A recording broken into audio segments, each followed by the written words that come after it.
Night শিবিরে ফিরেও দলে জায়গা পাবেন না মনীষ পান্ডে। মঈন আলীকেও প্লেইং 11-এ রাখবে না দল, শুধুমাত্র ব্যাকআপ হিসেবে রাখা হয়েছে আরও একজনকে। কোন নাইট তারকাদের মাঠে নামাতে চায় না কেকেআর? বিস্তারিত জানতে দেখুন এই প্রতিবেদনটি। হাতে আর কয়েক মাস, তারপরেই শুরু হচ্ছে আইপিএল 2025। মরশুমের আগে ইতিমধ্যেই সম্পন্ন হয়েছে মেগা নিলাম, যেখানে নতুনভাবে দল সাজিয়েছে ফ্র্যাঞ্চাইজিগুলি। মরশুমের চ্যাম্পিয়ন কলকাতা নাইট রাইডার্সও দলে একাধিক পরিবর্তন ঘটিয়েছে। নাইট শিবিরে কিছু নতুন খেলোয়াড়কেও দেখা যাচ্ছে, যদিও আসন্ন মরশুমে এই দলের কিছু খেলোয়াড় হয়তো খেলার সুযোগ নাও পেতে পারেন। সুযোগ না পাওয়ার তালিকায় প্রথমেই থাকতে পারে মনীষ পান্ডের নাম। ফের দলে ফিরলেও প্লেইং 11-এ তার ফেরা খুবই কঠিন বলে মনে করা হচ্ছে। সম্প্রতি সৈয়দ মুস্তাক আলী ট্রফিতে কর্ণাটকের হয়ে বিশেষ কিছু করতে পারেননি মনীষ।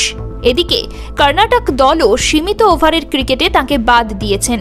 কেকেআর সম্ভবত তাকে ব্যাকআপ ব্যাটার হিসাবে দলে অন্তর্ভুক্ত করেছে। অর্থাৎ যদি কোনো খেলোয়াড় চোট না পান বা বড় কোনো প্রয়োজন না থাকে, সেক্ষেত্রে পুরো মরশুম জুড়ে পান্ডে হয়তো কেকেআরের হয়ে একটিও ম্যাচ খেলতে নাও পারেন। এছাড়া ইংল্যান্ডের কিংবদন্তি অলরাউন্ডার মঈন আলী এবার কেকেআরের সাথে যুক্ত হয়েছেন, তবে তাকেও ব্যাকআপ হিসেবে বেঞ্চে বসে থাকতে দেখা যেতে পারে। আসলে কলকাতা নাইট রাইডার্স বরুণ চক্রবর্তী এবং সুনীল নারিনকে প্রধান দুই স্পিনার হিসেবে মাঠে নামাতে পারে। 4 বিদেশি খেলোয়াড়ের মধ্যেও মঈনকে কোনো ফর্মেই ফিট মনে হচ্ছে না। কেকেআরকে তৃতীয় স্পিনারকে মাঠে নামাতে হলেও মায়াঙ্ক মার্কান্ডের মতো ভারতীয় বোলার রয়েছে, তাই কোনো গুরুত্বপূর্ণ বিদেশি খেলোয়াড় ইনজুরির সম্মুখীন হলে বা ফর্মের বাইরে থাকলে সেক্ষেত্রে মঈন হয়তো সুযোগ পেতে পারেন। আর কলকাতা নয়, টাইটান আই প্লাস এখন বনগাঁ শহরে।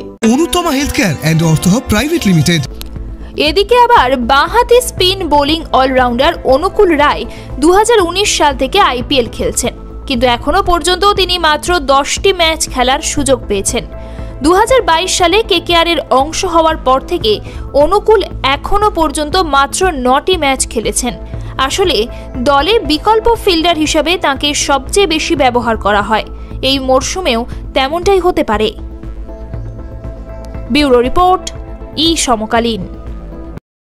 ये टाइटन का सनग्लास है एंड इसमें पावर्ड लेंस भी लगा सकते हैं। আর কলকাতা নয়, টাইটান আই প্লাস এখন বনগাঁ শহরে। চক্ষু পরীক্ষা সহ সানগ্লাস, কন্টাক্ট লেন্স পাওয়া যাচ্ছে বনগাঁ যশোর রোডের নিজস্ব showroom Anutama health care and ortho hub private limited.